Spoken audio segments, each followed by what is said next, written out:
성령님 좋은 아침입니다. 이 시간 성령님을 초청합니다. 오늘도 내 안에 오셔서 하나님을 기쁘시게 드릴 것을 소원하게 해주세요. 오늘 말씀을 통해 구체적으로 무엇을 해야 할지를 깨닫게 해주세요. 깨달은 것을 삶 속에서 실천할 수 있도록 도와주세요. 아멘. 오늘 함께 나누실 하나님 말씀은 민수기 13장 25절에서 33절까지 말씀입니다. 40일 동안 땅을 정탐하기를 마치고 돌아와 바란 광야 가데스에 이르러 모세와 아론과 이스라엘 자손의 온 회중에게 나아와 그들에게 보고하고 그 땅의 과일을 보이고 모세에게 말하여 이르되 당신이 우리를 보낸 땅에 간즉 과연 그 땅에 젖과 꿀이 흐르는데 이것은 그 땅의 과일이니이다. 그러나 그 땅 거주민은 강하고 성읍은 견고하고 힘이 클 뿐 아니라 거기서 아낙 자손을 보았으며 아말렉인은 남방 땅에 거주하고 헤딘과 여부스인과 아모리인은 산지에 거주하고 가나안인은 해변과 요단가에 거주하더이다. 갈렙이 모세 앞에서 백성을 조용하게 하고 이르되 우리가 곧 올라가서 그 땅을 취하자. 능히 이기리라. 하나 그와 함께 올라갔던 사람들은 이르되 우리는 능히 올라가서 그 백성을 치지 못하리라. 그들은 우리보다 강하니라. 하고 이스라엘 자손 앞에서 그 정탐한 땅을 악평하여 이르되 우리가 두루 다니며 정탐한 땅은 그 거주민을 삼키는 땅이요 거기서 본 모든 백성은 신장이 장대한 자들이며 거기서 네피림 후손인 아낙 자손의 거인들을 보았나니 우리는 스스로 보기에도 메뚜기 같으니 그들이 보기에도 그와 같았을 것이니라. 이스라엘이 출애굽한 지 40년 광야 생활 중 전쟁에서 패한 적이 있었겠습니까? 패배한 적이 한 번도 없습니다. 그런데 그 패배의 원인이 된 사건을 민수기 13장과 14장이 증거하고 있습니다. 출애굽한 이스라엘이 광야에서 유일한 패배를 맛보게 된 사건의 배경이 바로 가데스 바네아 사건입니다. 가데스 바네아는 지명입니다. 가데스 바네아 사건이라고 부르게 된 이유는 이렇습니다. 가데스 바네아에서 이스라엘 백성의 요청에 의해서 모세가 12 정탐꾼을 파견하였고 가데스 바네아에서 이스라엘 백성은 그들의 정탐 보고를 듣고 하나님을 원망하게 되었고 그 결과 광야 생활 40년을 하게 되었기 때문입니다. 지난 본문은 모세가 지파별 한 사람의 지휘관을 정탐꾼으로 선발한 이야기와 그들이 모세의 작전 명령을 따라 정탐 지역에서 행할 임무에 관한 것입니다. 오늘 본문은 12 정탐꾼의 보고가 무엇이었는지를 전하고 있습니다. 25절입니다. 40일 동안 땅을 정탐하기를 마치고 돌아와 모세가 12 정탐꾼에게 정탐 임무를 지시했지만 어제 본문을 보면 정탐 기한에 관한 언급은 나오지 않습니다. 정탐꾼은 40일 동안 가나안 땅을 정탐하였습니다. 가데스 바네아를 떠나 가나안 땅의 북쪽 하맛 어기까지 거리는 약 한 300km 정도로 알려져 있습니다. 이 정도 거리는 건강한 성인 남성은 일주일이면 갈 수 있는 거리이기도 합니다. 왕복 거리를 고려한다면 40일이라고 하는 정탐 기간은 가나안 땅을 충분히 정탐하였을 것으로 알려줍니다. 26절입니다. 바람 광야 가데스에 이르러 모세와 아론과 이스라엘 자손의 온 회중에게 나와 그들에게 보고하고 그 땅의 과일을 보이고 12 정탐꾼은 파견된 장소 가데스 바네아로 돌아왔습니다. 본 구절은 가데스라고만 전하고 있는데 민수기 32장에서는 좀 더 자세하게 이곳을 가데스 바네아라고 부르고 있습니다. 12 정탐꾼은 모세와 아론 그리고 이스라엘 자손의 온 회중에게 나왔다라고 합니다. 여기서 온 회중은 이스라엘의 대표단을 뜻합니다. 12 정탐꾼이 최소 200만 명 이상 되는 회중들 앞에 서서 직접 육성보고를 할 수 없었을 것입니다. 정탐꾼들은 그 땅에서 나온 과일을 가지고 왔습니다. 그리고 모세에게 보고했습니다. 27절입니다. 모세에게 말하여 이르되 당신이 우리를 보낸 땅에 간즉 과연 그 땅에 젖과 꿀이 흐르는데 이것은 그 땅의 과일이니이다. 정탐꾼들이 모세에게 말하여 라고 했는데 그 원어적인 의미는 열거하다, 설명하다 라고 하는 뜻입니다. 이는 정탐꾼들이 모세와 또 그와 함께 있는 회중의 대표들에게 상세하게 보고했다라고 하는 그런 뜻입니다. 과거 하나님께서 이스라엘에게 젖과 꿀이 흐르는 땅으로 인도하실 것이라고 약속하셨습니다.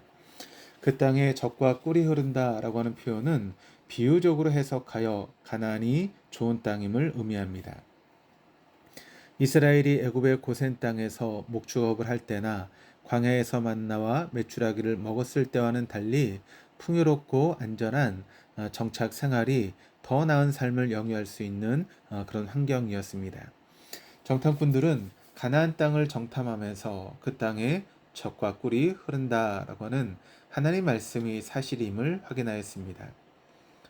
그런데 이것으로 정탐 보고가 마무리되지 않았습니다. 모든 평가와 보고에는 좋은 점이 있고 나쁜 점이 있듯이 정탐꾼들은 이어서 그 땅을 정복하기 힘들다라고 보고합니다. 28절입니다. 그러나 그 땅 거주민은 강하고 성읍은 견고하고 심이 클 뿐 아니라 거기서 안악 자손을 보았으며, 거주민이 강하다라고 하는 보고는 18절에서 모세가 명령했던 정탐 항목에 따른 보고로 보입니다. 성읍의 경우는 19절을 보면 성읍이 진영인지 산성인지를 보고하라고 했었는데 정탐꾼들은 성읍이 견고하고 심이 크다고 보고했습니다. 정탐꾼들의 보고는 객관적인 사실에 기인한 보고라고 말할 수 있겠지만 정탐꾼들이 사용한 단어들을 살펴보면 그렇지 않음을 알게 됩니다. 본 9절에 강하다라고 하는 단어와 18절에 강하다라고 하는 단어에 해당되는 시브려는 서로 다릅니다. 본 9절에 강하다와 더불어 견고하다, 크다라고 하는 말은 전쟁과 관련된 말입니다. 그러니까 정탐꾼들의 전쟁 관련 용어는 전쟁을 했을 때 이기기 어렵다라고 하는 점을 부각시키는 말입니다. 정탐꾼들의 부정적인 말은 안악자손을 보았다라고 하는 말에도 있습니다. 안악자손은 거대한 사람을 뜻합니다. 덩치가 큰 사람들이 있는 땅이니 정복하기가 어렵다라고 하는 부정적인 말입니다. 정탐꾼들이 33절에서 재차 언급한 것으로 보아 이들의 속셈을 알 수 있습니다. 29절입니다. 아말렉인은 남방 땅에 거주하고 헤딘과 여부스인과 아모리인은 산지에 거주하고 가나안인은 해변과 요단가에 거주하더이다. 다양한 족속이 거주하고 있음을 알려주는 보고 내용입니다. 여기서 가나안인은 가나안 땅에 거주하는 모든 사람들을 뜻하는 것이 아니라 노아의 세 아들 중 함의 후손인 베닉의 사람을 뜻합니다. 정탐꾼들은 모두가 정탐한 땅에 대하여 부정적인 입장은 아니었습니다. 앞서 보고한 정탐꾼들과 다른 입장에 서 있는 사람이 있었습니다. 30절입니다. 갈렙이 모세 앞에서 백성을 조용하게 하고 이르되 우리가 곧 올라가서 그 땅을 취하자 능히 이기리라 하나. 여기서도 백성은 지파 대표들로 이루어진 무리를 뜻합니다.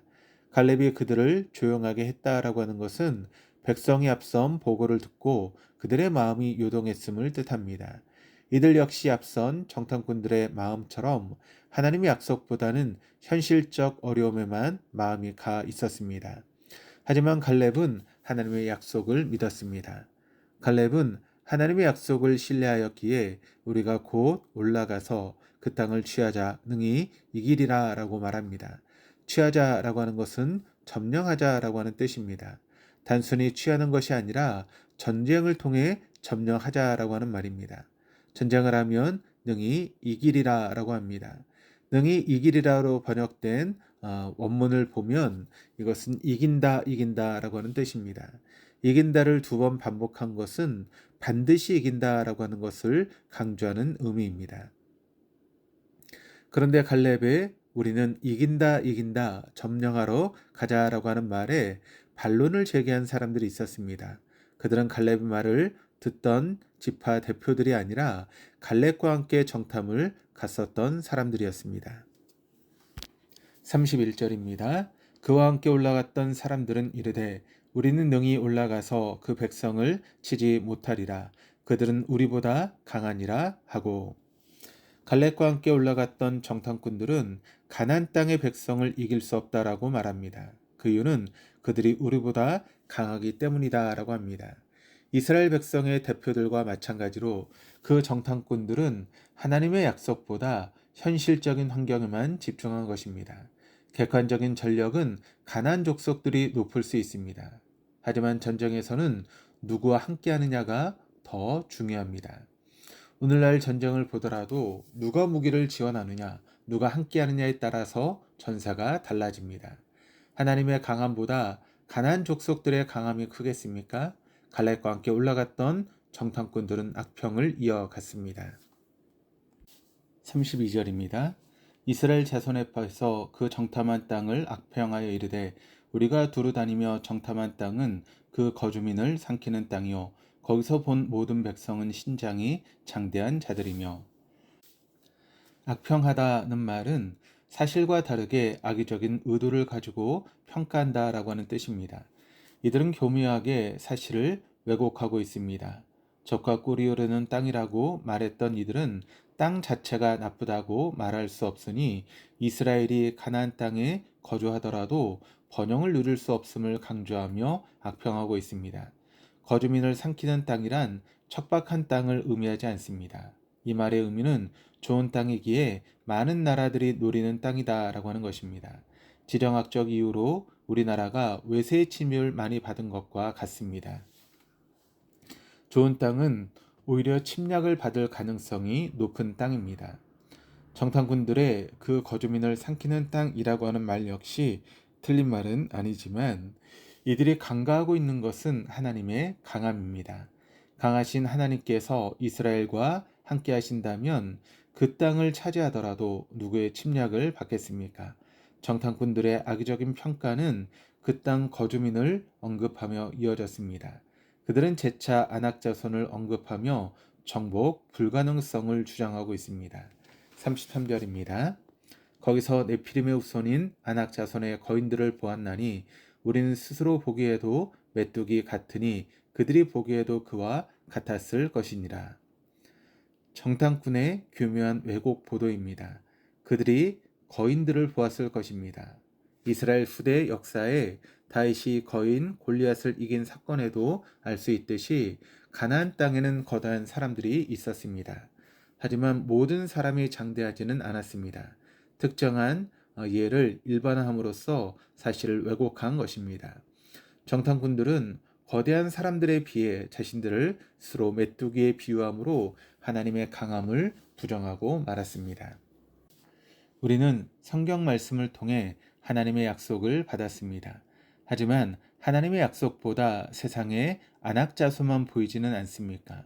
우리는 세상의 끝날까지 너희와 함께 있으리라고 하는 주님의 약속을 잊고 살아가며 주님의 강함보다 세상에서 직면하고 있는 현실적인 상황이 더 강하다고 느끼고 있지는 않습니까? 우리가 믿음의 눈으로 세상을 바라보아야 하지 않겠습니까? 하나님의 카메라가 항상 우리 각자를 비추고 있음을 인식해야 합니다. 우리는 결코 혼자가 아닙니다. 하나님의 강함이 곧 나의 강함입니다. 오늘 하루 이 세상에서 자신을 메뚜기로 생각하며 살아가지 않고 하나님의 약속과 강함을 믿고 하나님께 주신 것을 갈렙의 말처럼 취하자 능히 이기리라 라고 말하며 살아가십시다. 기도하시겠습니다. 하나님 아버지, 예수님을 믿을 때 영원한 생명의 약속을 주시고 하나님 말씀을 믿고 순종할 때 이 땅에서 누릴 복을 약속해 주셔서 감사드립니다.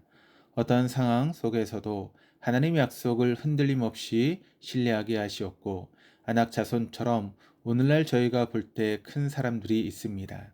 그들을 보고 강하다고 위축되지 않게 하시옵소서. 갈렙처럼 하나님의 약속과 강하심을 믿고 세상을 이기는 자로 살아가게 하여 주시옵소서. 감사드리며 예수 그리스도 이름으로 기도드립니다. 아멘.